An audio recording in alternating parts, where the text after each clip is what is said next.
Okay, students, today we are discussing regarding this pathogenesis. Clear, mainly the pathogenesis caused by that is hypoxia and ischemia. Clear, in case of the reversible cell injury. Okay, there are sequential events. Okay, you are going to be observed in that. The first one is decreased generation of the ATP molecules. Clear.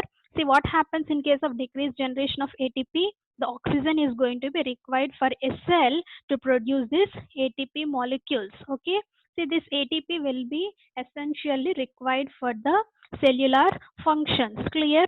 See, suppose if you see this ATP generation in case of the humans, clear, that can be produced by the two ways, that is aerobic respiration and anaerobic glycolytic oxidation. See, that means in case of aerobic respiration, see what happens, definitely which requires, see, that is oxygen. That means that oxygen is going to be taken by the mitochondria.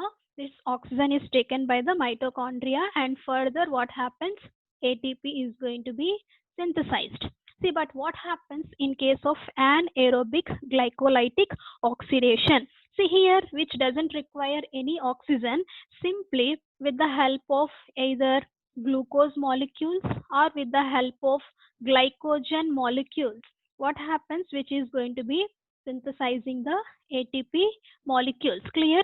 So these are the two ways by which what happens, our human cells is going to be producing this ATP molecules. Clear what I am saying by aerobic respiration. The next one is anaerobic glycolytic oxidation. See, but here what happens, I am telling that is decreased generation of the ATP. Why there is a decreased generation of the ATP? See, because of hypoxia and ischemia, there is a decreased, that is oxygen levels to the cells. Clear? See, automatically what happens, there will be decreased generation of the ATP molecules. Clear? So this is what I want to discuss here. The first clear biochemical change that are going to be observed in case of reversible cell injury is the decreased generation of the ATP molecules. Clear? See, next one is, if you see in case of ischemia, clear, in case of ischemia, what happens? See, that is there will be a fast cell injury you are going to be observed. Clear?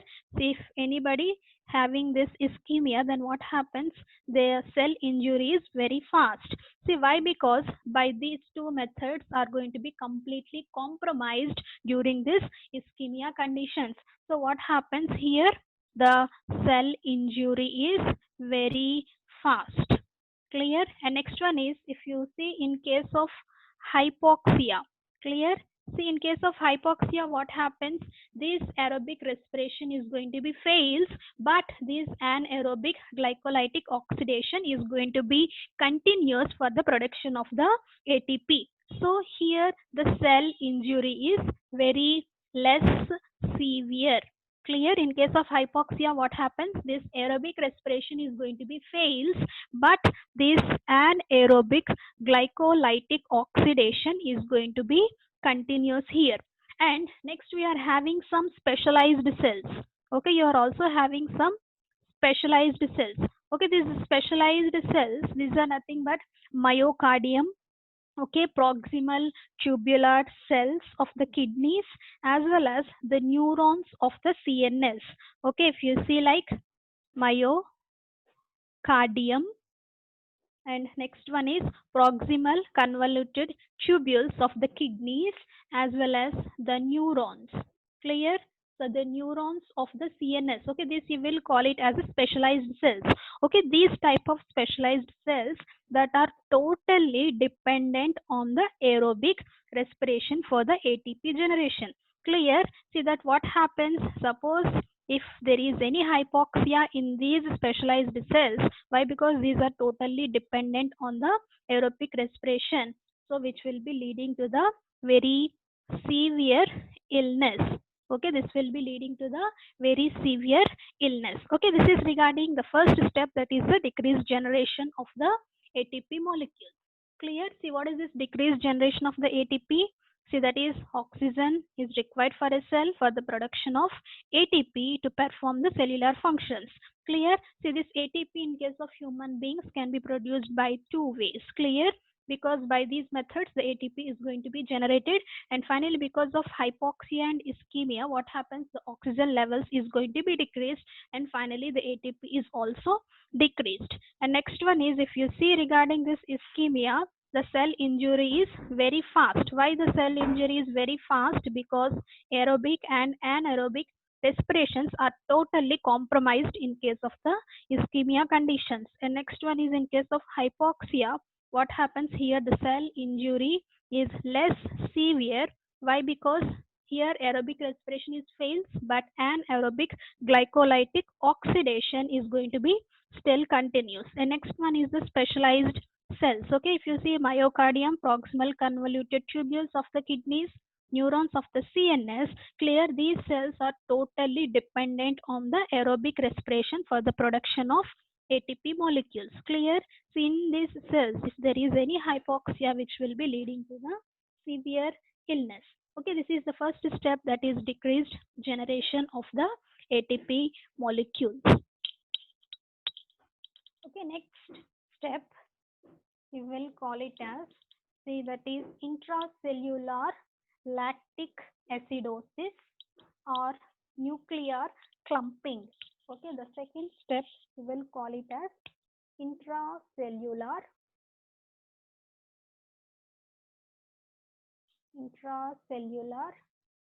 lactic acidosis leads to nuclear clumping. Okay, this is the second step. Okay, what is this? Intracellular lactic acidosis or the nuclear clumping. See here what happens. I told you there will be a decreased oxygen in case of the hypoxia and ischemia. See, because of this decreased oxygen, what happens? Initially, aerobic respiration is going to be fails. Okay, initially aerobic respiration is going to be fails. Clear? We had seen what is meant by the aerobic respiration. Next, what happens? These cells are going to be switched on to an aerobic glycolytic oxidation. Clear? So these are going to be switched on to the anaerobic glycolytic oxidation process. See, because of that, what happens? There will be decreased levels of the glycogen. Clear? See, why? Because from glucose and glycogen, all the energy is going to be produced. Clear? See, because of this decreased glycogen, see, one of the byproducts of this anaerobic glycolytic oxidation, that you will call it as a lactic acid. See, that means which will be leading to the accumulation of lactic acid inside the cell. See, because of accumulation of this lactic acid, then what happens? It is going to be decreases the pH. See, acid means automatically the pH is very low. See, once there is a decreased pH in the cells, then which will be leading to the nuclear clumping. Clear? So this is the second step that is going to be involved in the pathogenesis. Okay, this is the second one. Okay, that is intracellular lactic acidosis. Okay, which will be leading to the nuclear clumping. See here what happens whenever there is a decreased oxygen levels, automatically the aerobic respiration is going to be fails first. Okay, next which will be switch on to the anaerobic glycolytic oxidation. Clear? See here, because of this anaerobic glycolytic oxidation, there will be decreased levels of the glycogen. Clear? See, the byproduct of this anaerobic glycolytic oxidation is the lactic acid. That means there will be leading to the accumulation of lactic acid. So it is going to be decreases the pH. Whenever the pH is decreased inside the cell, which will be leading to this nuclear clumping. Okay, this is the second step. Okay, regarding the pathogenesis of cell injury, which will be caused by the hypoxia and ischemia. Okay, and the third change or the third step you are going to be observed, that you will call it as damage to the plasma membrane pumps. Okay, what is that? Damage to plasma membrane pumps. Okay, we'll see what happens regarding this damage to the plasma membrane pumps. See here, what happens is, see, whenever inside the cells you are having the fatty acids. Clear? See, once the ATP is synthesized, then what happens? This ATP will be utilized by these fatty acids for the synthesis of phospholipids. Clear? See, this is the general thing what is going to be happening inside the cell. I am telling here. Clear? So suppose if there is a sufficient production of ATP, that will be utilized by the fatty acids present inside the cell, that will be used for the synthesis of the phospholipids. Okay, these phospholipids that will be useful for the repair of cell membranes. Okay, useful for the repair of cell membranes.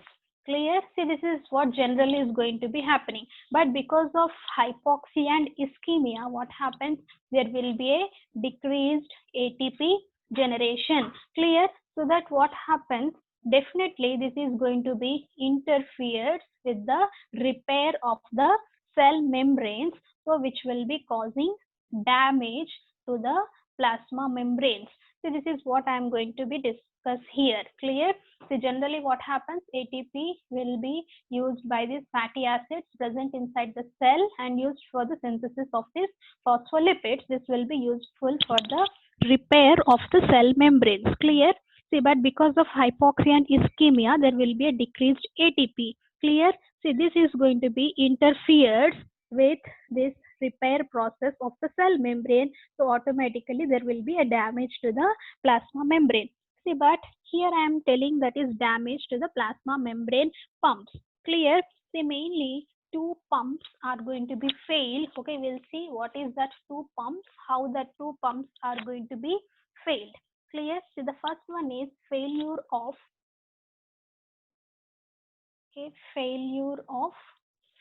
sodium potassium pump. Failure of sodium potassium pump. Clear? See, that means if you see, this is a cell membrane. Okay, you are having one pump. This is plasma membrane. Clear? You are having one pump. This you will call it as the sodium, okay, potassium ATPase pump. Clear? See, this pump you will call it as sodium potassium ATPase pump. See, generally what happens, the sodium ions that will be present inside the cell and the potassium ions will be present outside the cell. See, because of this pump, what happens, which will be transferring the sodium ions out from inside to out, sodium out of the cell, and the potassium is going to be diffused inside the cell. Clear?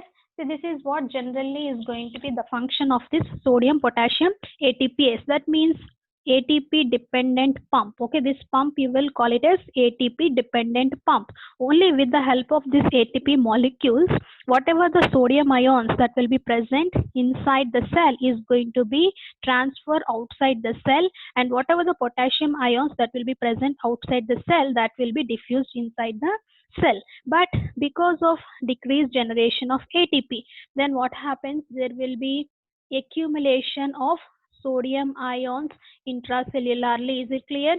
See, whatever the sodium that will be present inside the cell, that will be accumulated inside the cell. See, because of that, which will be leading to increased intracellular water molecules. That means whenever there is a sodium molecules, automatically there will be accumulation of water molecules, so which will be leading to hydropic swelling. Clear? See, what is meant by this hydropic swelling? See, because of accumulation of water inside the cell, what happens, the cell is going to be undergoing the swelling. Okay, that you will call it as hydropic swelling. Okay, this is regarding the failure of sodium potassium pump. Okay, this is the first pump we are going to be seeing here, that is failure of this sodium potassium ATPase pump. Okay, and the second pump is failure of calcium pump. Okay, the second pump is failure of calcium pump. Okay, this calcium pump is also undergoing failure because of this hypoxia and ischemia. Clear? See, that means suppose if there is any membrane damage. Clear? See, I told you already, because of lack of ATP molecules there will be a membrane damage. See, because of this membrane damage, what happens? There will be a disturbance in the calcium ion exchange pump. Okay, there will be a disturbance in the calcium ion exchange pump. See what happens, what is this damage in the calcium ion exchange pump means? There is high influx of calcium ions is going to be taking place. See, once there is a high influx of calcium ions, what happens? This will be enters inside the mitochondria. Clear? So which also leads to the swelling. That means which will be leading to the swelling of the mitochondria. Clear? So this is the two pumps that are going to be failed because of this hypoxia and ischemia in case of the reversible cell injury. Clear? See, that you will call it as damage to the plasma membrane pumps. Okay, next we'll see what is the fourth stage or the fourth change. Okay, the sequential change that are going to be observed, that you will call it as reduced protein synthesis. Okay, the fourth one is reduced protein synthesis. Clear? See what happens in case of this reduced protein synthesis. Clear? See, suppose if the hypoxia, see, because of this reduced protein synthesis, there will be a dispersed ribosomes. You are going to be observed, that is dispersed ribosomes. Clear? See, generally what happens, these ribosomes inside the cell will be available in the form of polysomes, or which will be attached to the endoplasmic reticulum. Clear? See, but here what happens, we'll see, because of hypoxia and ischemia. Suppose if the hypoxia is continuous. Clear? Inside a cell, suppose hypoxia is continuous, then what happens? Whatever the membranes, clear, the membranes of, that is endoplasmic reticulum, as well as the Golgi apparatus. Clear? If you see, the membranes of endoplasmic reticulum as well as the Golgi apparatus undergo the swelling. Okay, we had seen how the swelling is going to be taking place. Clear? See, because of hypoxia, what happens? The membranes of endoplasmic reticulum and Golgi apparatus is going to be swelling. Clear? See, because of that, what happens? I already told you, ribosomes will be attached to the endoplasmic reticulum, that you will call it as rough endoplasmic reticulum. Clear? See, because of this swelling, what happens? Whatever the ribosomes that are going to be attached to this endoplasmic reticulum are going to be detached. Clear? See, that means detached, that is ribosomes are going to be detached from this endoplasmic reticulum. Clear? And not only that, see, whatever the polysomes, see, I told you, whatever the ribosomes, okay, that will be present in the form of a groups. Clear? See, that will be converted into the monosomes. Clear? See, that means individual ribosomes.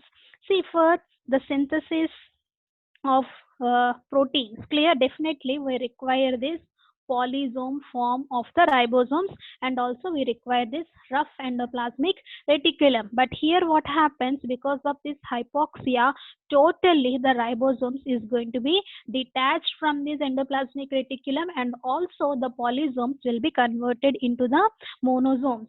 Clear? See, then what happens?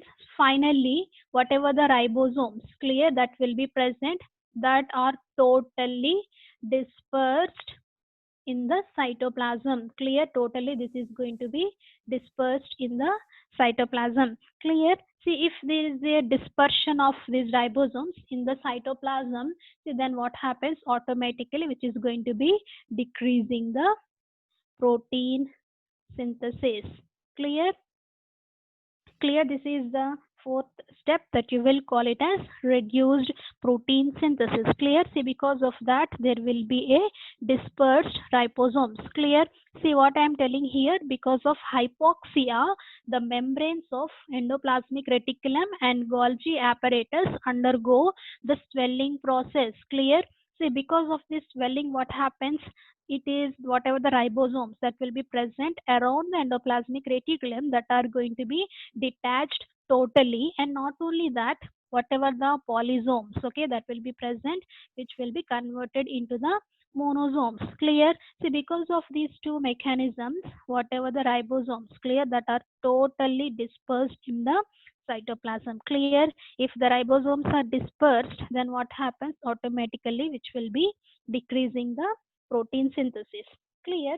See, these are all the four different biochemical changes that you are going to be observed during the reversible cell injury that is caused by the hypoxia and the ischemia. See, after this fourth step, that means if the acute stress is removed, suppose if this acute stress is removed. Clear? See, after this fourth step, what happens if this acute stress, clear? See, that means whatever the hypoxia or whatever the hypoxia that is going to be okay, removed, then what happens? This you will call it as a reversible cell injury. Clear? See, that means which will be restored or recovered to a normal state. Clear? Are you getting? See, after these four stages, suppose if that acute stress is removed, see, that means acute stress is removed means hypoxia or ischemia is going to be removed. How those conditions is going to be removed? Suppose if we are improving the circulation, automatically that hypoxia and ischemia is going to be removed. Clear? See, after those four stages, suppose if this acute stress is removed, then what happens? See, that injured cell which will be recovered to a normal state. Clear? So that you will call it as a reversible cell injury. Clear? So suppose after these four stages that acute stress is not removed. Clear? They are unable to recover to a normal stage. Then what happens, which will be leading to the irreversible cell injury. Clear? See, but later on we'll discuss what is the pathogenesis that are going to be involved in the irreversible cell injury. But today we are discussing regarding the pathogenesis in case of reversible cell injury. Is it clear? We had seen what is meant by that irreversible cell injury. Okay, what is that? Sorry, reversible cell injury. What is that reversible cell injury? Suppose this hypoxia and ischemia is for a short duration, then what happens? The effects are reversible on restoration of the circulation. Clear? The initial itself I told you, if the circulation is restored, then what happens? The cell recovers to a normal state, that you will call it as reversible cell injury. Clear?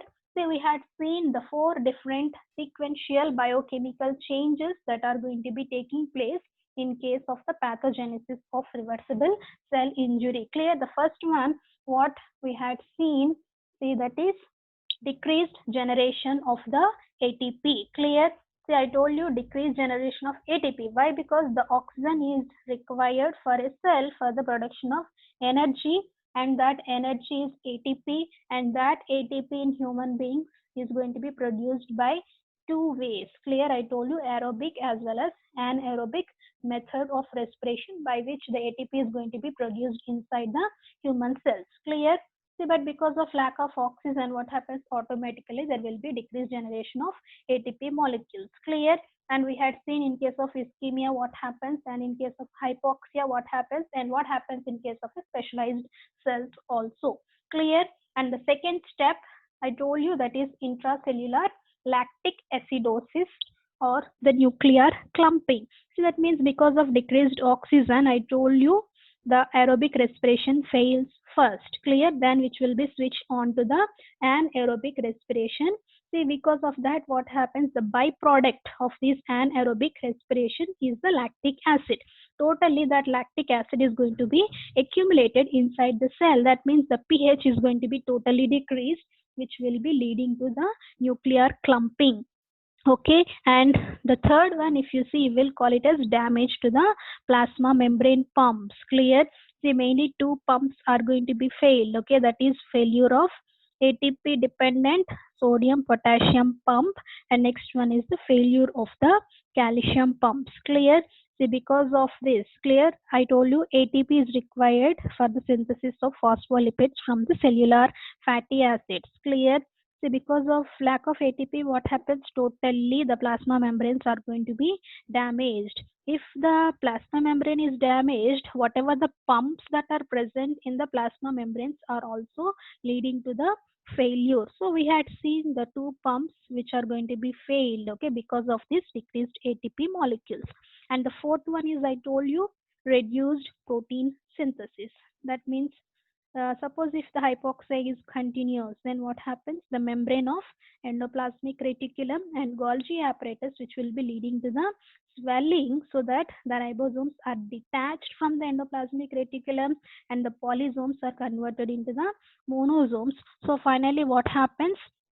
Here, totally the ribosomes are dispersed in the cytoplasm, so the protein synthesis is going to be decreased. Clear? So these are the four different biochemical sequential changes you are going to be observed in the pathogenesis of reversible cell injury. Clear? After these four stages, suppose if the acute stress is removed, see, then what happens? The cell is going to be recovered to a normal state, and that you will call it as a reversible cell injury. Clear? After this fourth stage, okay, if the acute stress is not removed, then what happens? Which will be leading to the irreversible cell injury. Clear? See, that's all, students, for today regarding the pathogenesis of the reversible cell injury that is caused by the hypoxia and ischemia. Thank you. Thank you so much.